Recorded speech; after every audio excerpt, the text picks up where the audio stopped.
এই ভিডিওটা একটু অন্যরকম একটা ভিডিও, তাই আজকের এই বিশেষ দিনে এই ভিডিওটা তোমাদের সাথে শেয়ার করলাম।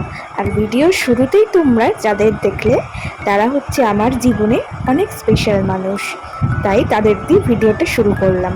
চলো তোমাদের সাথে আজকে এই বিশেষ দিনে দুজন বিশেষ মানুষের সাথে পরিচয় করাই।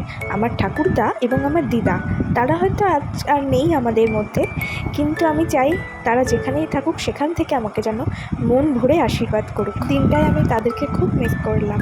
চলো তোমাদের সাথে আলাপ করাই। এলো আমার 3 বছরের জন্মদিন, আর দাদাদের একমাত্র বোন বলে কথা, তাদের সাথে ছবি না তুললে হয়।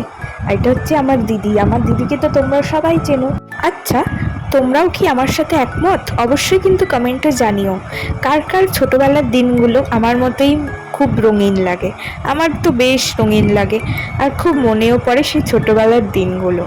তাই আজকের এই বিশেষ দিনে, মানে আজকে হচ্ছে আমার জন্মদিন, তো আমি ভাবলাম আজকের এই বিশেষ দিনে এই বিশেষ মুহূর্তগুলি তোমাদের সাথে শেয়ার করে নিই। এই দেখো, বলতে না বলতে এমন একটা ছবি চলে এলো। আমি কিন্তু ছোট থেকেই খুব ভালো পোজ দিই, মানে ছবি তুলতে খুবই পছন্দ করতাম আমি ছোট থেকেই। সব শেষে বাবা মায়ের সাথে একটা সুন্দর ছবি শেয়ার করলাম তোমাদের সাথে। দেখতে দেখতে কেটে গেল জীবনের কতগুলো বছর। সব শেষে বলবো হ্যাপি বার্থডে টু মি, কারণ বলতেই পারো আমি কিন্তু সেলফ অবসেসড, কারণ চারিদিকে এত নেগেটিভিটির মধ্যে এইটুকু তো ভালোই।